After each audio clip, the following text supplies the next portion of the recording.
Cuando pensamos en los errores modernos, en la vida industrializada y la alimentación industrializada, en nuestro estilo de vida sedentario e incluso en los impactos negativos que tiene la tecnología en nuestra calidad de vida, siempre pensamos de manera romántica que antes el ser humano estaba mucho mejor y que en el Paleolítico, probablemente por vivir como el ser humano había evolucionado durante cientos de miles de años, para eso los seres humanos estábamos mejor o nos sentíamos mejor a pesar de que nuestra expectativa de vida era menor. Hoy vamos a ver cuánto de esto es verdad y qué podemos aprender de la última tribu que continúa viviendo como cazador-recolector, los Hadza de Tanzania.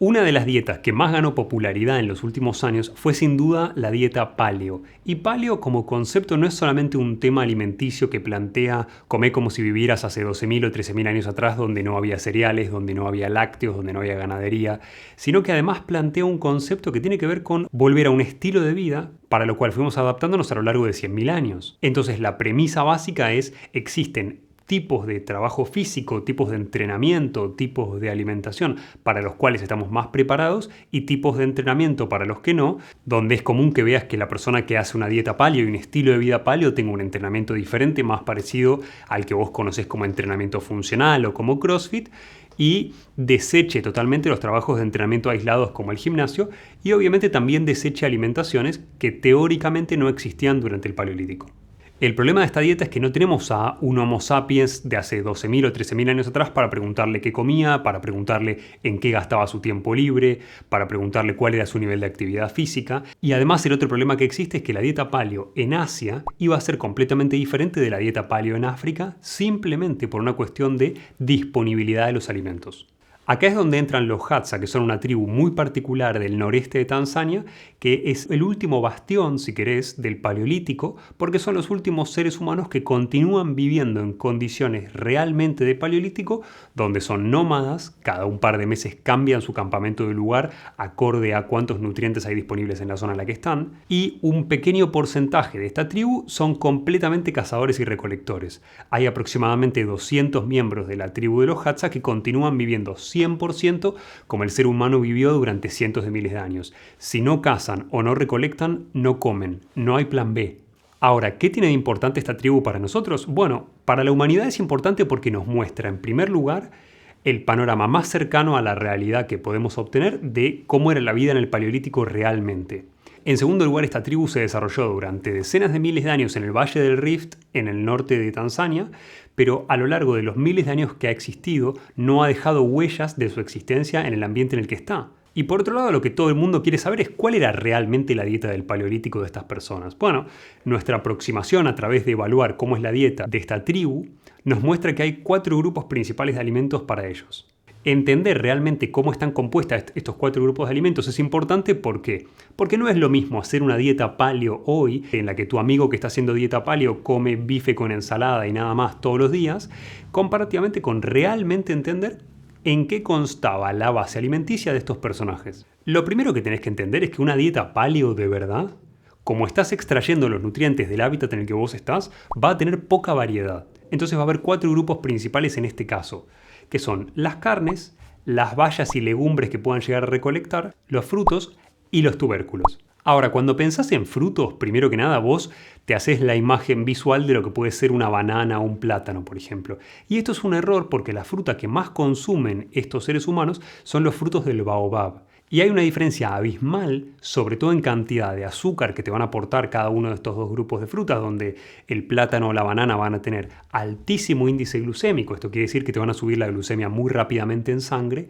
mientras que el baobab va a ser rico en hidratos de carbono, pero sobre todo en hidratos de carbono de fibra que no te modifican los valores de glucemia en sangre. Esto es importante porque nos muestra una cosa que venimos haciendo de hace aproximadamente 500 años, que es ir seleccionando la fruta para que cada vez tenga más cantidad de fructosa. Esto pasa mucho, por ejemplo, con las naranjas, donde cada vez tienen más cantidad de fructosa, cada vez tienen menos cantidad de semillas, cada vez tienen más cantidad de jugo.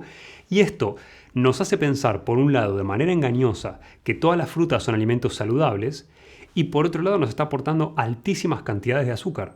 Por otro lado tenemos el consumo de bayas. Las bayas salvajes que se pueden encontrar en Tanzania no tienen absolutamente nada que ver con los frutos rojos que vos y yo podemos llegar a comer, como la mora, la frambuesa o el arándano.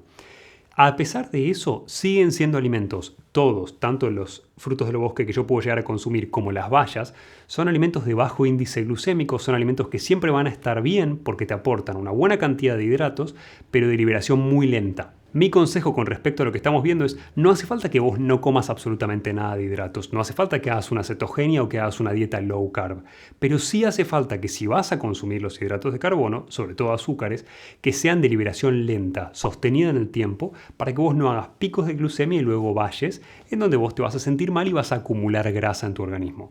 Ahora, las bayas no son el alimento que más cantidad de azúcares le aporta a esta tribu. De hecho, si les preguntás qué alimento preferirían comer si pudieran elegir en este momento comerse un alimento, como vos elegirías por ahí el chocolate o el helado, elegirían la miel. La diferencia entre lo que ellos pueden llegar a comer de alimentos ricos en azúcares y vos es que para conseguir la miel, los Hadza tienen que treparse a árboles, prender fuego, generar humo, meter el humo adentro del panal de abejas para ahuyentar a las abejas y poder así recolectar la miel. Eso implica riesgos, implica un gasto de energía enorme. Y obviamente nuestra adicción a los hidratos de carbono es tan antigua que estas personas también la tienen y cuando consiguen la miel se desesperan y se la comen en el momento. Tan rápidamente se lo comen que en general el panal de abejas se lo van a comer con la miel y con las larvas que se estaban formando, con lo cual tenés un contraste de gustos entre dulce y salado. Ahora, estas personas gastaron un montón de calorías para obtener esta fuente de alimentos y por otro lado, después de comerse todo esto, probablemente pasen muchas horas sin comer, entrando en ayuno intermitente y utilizando estos hidratos de carbono como fuente de energía hasta agotarlos por completo. Entonces el impacto en su organismo, comparativamente con el nuestro, va a ser completamente diferente.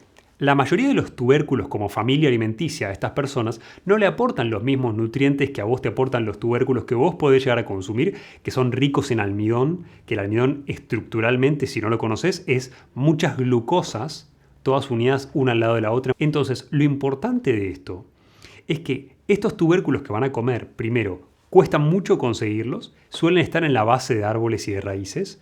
Ellos se guían por ciertas raíces de árboles que les indican si va a haber o no tubérculos abajo de la tierra. Hay que cavar para extraerlos, con lo cual de nuevo gastaste energía para conseguir esos hidratos de carbono.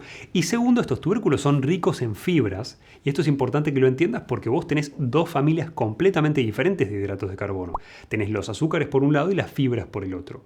Ahora, el problema de los hidratos que vos solés escuchar en general es sobre los azúcares, no sobre las fibras. Las fibras vos las necesitás y construyen una mejor flora intestinal. De hecho, si me escuchaste hablar de la inulina y la flora bacteriana antes y los prebióticos, todos esos son fibra insoluble. Estos tubérculos que consiguen se suelen asar y son tan ricos en fibra que en general cuando uno los mastica termina escupiendo el núcleo fibroso de esta estructura del tubérculo porque no es digerible para nosotros. Por otro lado, tenés que entender que hay una variabilidad entre los momentos en los que yo voy a consumir bayas y legumbres, que son las que yo recolecto de las plantas y que siempre son bajas en índice glucémico, y el momento en el que yo voy a consumir más cantidad de carnes si soy un miembro de los Hadza. ¿Por qué? Porque en las temporadas húmedas en Tanzania es mucho más fácil conseguir lo que vos vas a conocer como bayas. Y por otro lado, es mucho más fácil cazar en la temporada seca, donde vos no tenés arbustos o alto nivel de pasto que te impida ver los animales que vas a cazar. Sobre todo porque los animales de los que más extraen carnes son animales de pequeño y mediano tamaño.